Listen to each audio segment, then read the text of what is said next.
have a file that is completely edited down, it is now time to use some processing software to improve and enhance the overall sound. And the two that I recommend are starting off with BIAS SoundSoap, and the second one will be Levelator. Now, BIAS SoundSoap is a piece of software that you see right here. It's actually quite simple. What we'll do is we'll start with a pre-existing edited introduction that we have right here. It's a simple drag and drop interface. So take the file, drop it right in, and instantly it's loaded up. Now this is a very small file. If it's a larger file, it does take a little bit extra time. However, if it is a small one, very quick like this. There are a lot of bells and whistles in this particular piece of software, and if you really do want to get into it, there's actually an excellent video presentation that SoundSoap has as part of its own website through the BIAS website. But for very simple sound work, it's as simple as this. We've dragged it in. You press Learn Noise. Now, it's very important that you gave a bit of room noise at the beginning of your recording, usually somewhere between 5 and 10 seconds, and we've done that for this particular piece of audio. So click on Learn Noise, as we have here, and press play. What's just happened is that Hello and welcome to the we have removed the room noise track. And what that will do is, as you'll see, the need for understanding and knowledge has not, and we at the Institute... You'll notice that the room noise is dramatically reduced. There's a way, and you can tell that it's on because, well, the on button is lit up.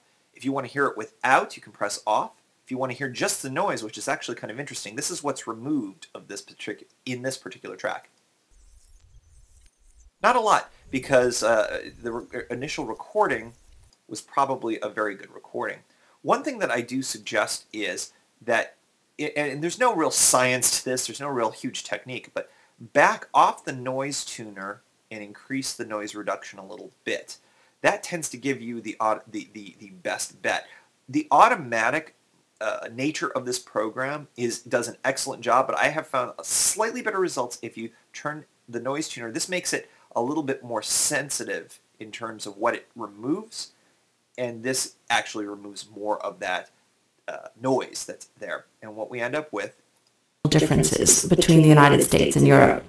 We don't intend to... is a relatively silent track, except for the voice that you actually want. And you'll notice here the red is the garbled audio, the room noise, things like that that's being removed. And you can see on this right-hand side, after the filter that it puts through, how much of that is removed.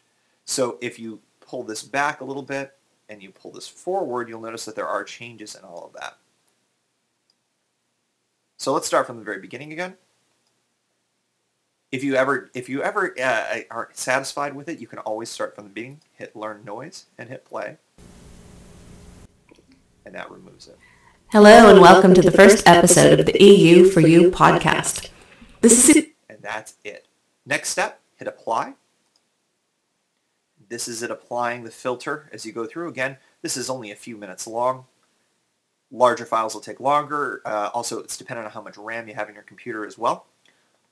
And then you need to go up to File, Save As. It's a very important step, because if you skip this step, you won't end up saving the new version of it.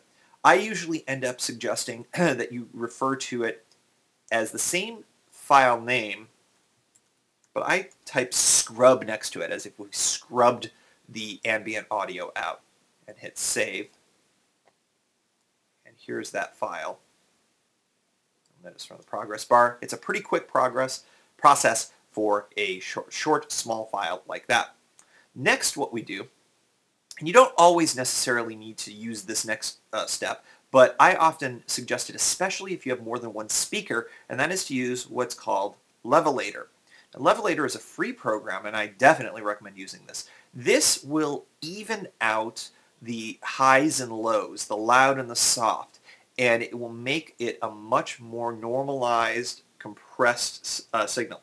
It's, again, as simple as drag and drop. So we take the scrubbed file and we drag it in here. The creators of Levelator have said the better audio that you give them, the better audio that they'll put out. So that's why I always suggest doing SoundSoap first to remove the ambient noise, and then using Levelator for the rest. This is a very fast file that it does. You'll see the percentage of completion monitor there. It does hang sometimes a little bit as it runs into a little more complicated areas. It uses very complex algorithms and whatnot, and it always puts a file with a .output.wave that's the same title as the source file, and it always puts it in the same place as wherever you're dragging the other file from. So if you're doing it from the desktop, it'll end up on the desktop, and you'll see that right here is our final piece. This is the piece that I suggest that you end up importing back into Audacity when you do your final mixdown work and your editing work from there as you piece together your show. Why? This is the best sounding file because what you've done is you've used BIAS SoundSoap to remove ambient room noise, and you use the Levelator to normalize the track. And the differences between the two can often be quite stark, and it is the best sound file that you can possibly have for your podcasting work. And that's just with two simple pieces of software that can really, really improve the quality of your audio. So if you've got a decent enough mic and you use these two pieces of software, now all of a sudden you've got a sound that is extremely professional. And we'll see and listen to more of this in our next screencast when we talk more about how to do editing, final edits, and piecing together a final show.